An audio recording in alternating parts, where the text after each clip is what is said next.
Hi mga mi, panibagong araw, panibago na naman po ang kaetsa ng Ante nyo Mina. And for today's ganap mga mi, baklas kabit po ang mangyayari sa video na ito. So mga mi, i-chika ko na nga sa inyo, diba, yung naging problema dito sa aming CR at ngayong araw na ito ay susolusyonan na natin yan. Binabaklas na nga mga mi itong kakakabit lang halos na tiles dahil nga po sa mga ilang aberya dito sa aming CR. Fast forward na nga mga mi at eto na ang naging itsura ng aming CR nung mabaklas na nga yung mga tiles. At habang abala nga yung kumpare kong pogi sa kanyang pagbabaklas doon sa amin sa CR, yung isa namang manggagawa, nag-uumpisa na mga mi na mag-tiles dito sa aming hagdanan. Nagkaroon nga ng problema mga bi dito sa paglalagay ng tiles sa aming hagdanan dahil yung manggagawa po hindi inilagay yung binili ni Father na stair no seam. Parang, ayun, yun ata yung tawag doon mga mi. Basta yung gold na yan. So, ang nangyari mga mi ng araw na yan nag-overtime sila hanggang alas 8 ng gabi. Diba mga mi? May overtime. Pero mga mi, nung naikabit na nga, sala-sala naman po ata sa libel. Kaya naman, pinabaklas ulit ni Father. Baklas kabit tayo dito mga mi talaga.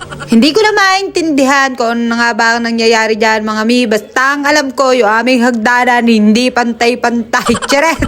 Actually, mga mi, na-chika ko nga itong aming manggagawa dahil nga overtime na to. Sabi ko baka pagod na siya. Sabi niya, carry lang naman daw dahil dagdag kaalaman daw naman sa kanya yung kanyang ginagawa. So mga mi, naging training ground talaga itong aming hagdanan.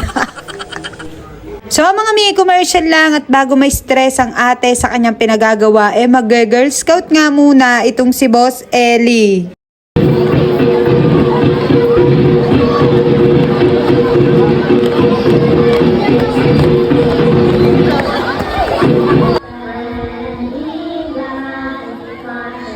Sobrang saya nga ni Boss Ellie dahil ngayon lang siya nakadalo ng Star Scout. Last year kasi mga mi nasa bakasyon siya sa Mindanao. So fast forward na mga mi, isa na siyang ganap na Star Scout.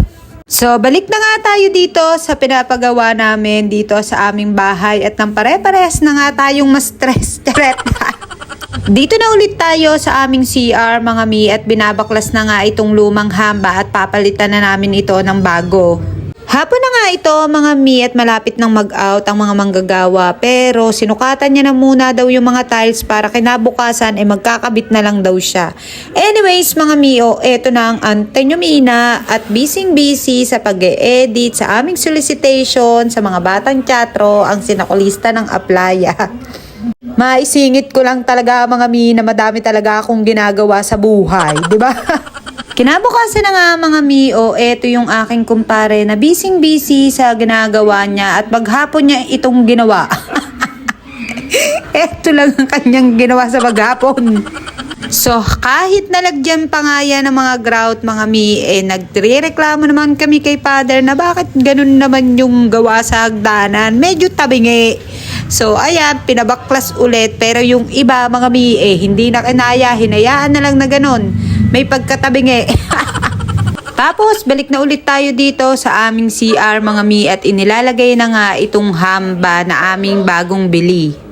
And then mga mi, eto't nagpuputol na nga ulit siya ng mga tiles para naman dito sa aming lapag. Ayan mga mi, ang laki na naman ng akwang. Anong tawag doon?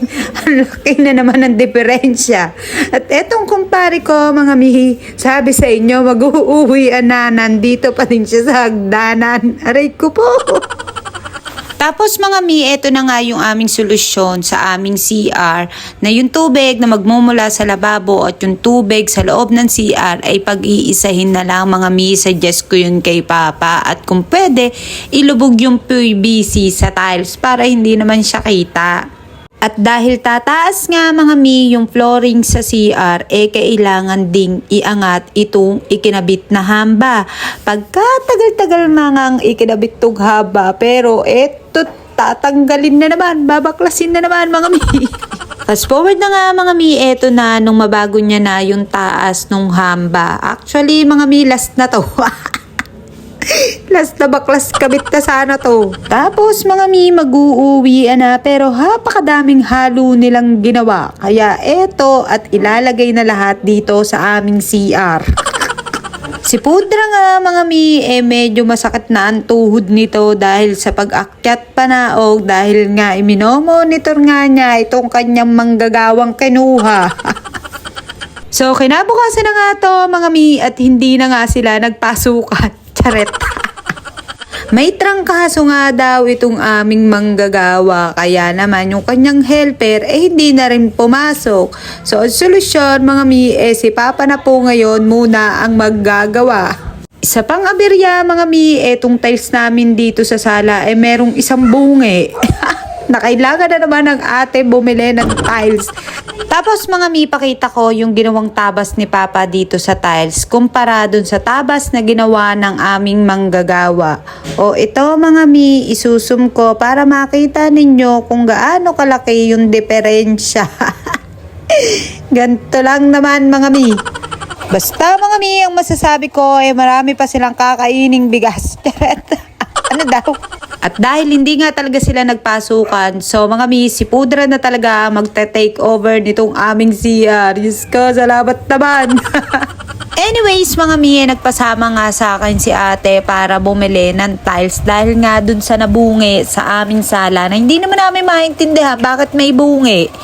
So, eto pa mga mi, na yung sukat na ginawa lang ng Papa na papasok dito sa aming taas is 80 pieces. Nagpasobra na siya mga mi, ginawa ng 100 pieces. Pero mga mi, walang natira. Halos lahat, putol-putol na. Tapos mga mi, yung ilang pang mga kakailanganin ibinili na nga ng ate para hindi na kami lagi magpabalik-balik dito. Tapos tumbayaw ko mga mi, nakakatawa ko makapag-chika-chika talaga. Akala mo naman siya'y bibili. Hindi naman bibili, tanong ng tanong. But anyways mga mi, that's all for today's video. Sana po ay napasaya ko kayo dahil yung ate ko po ay stress na. Bye!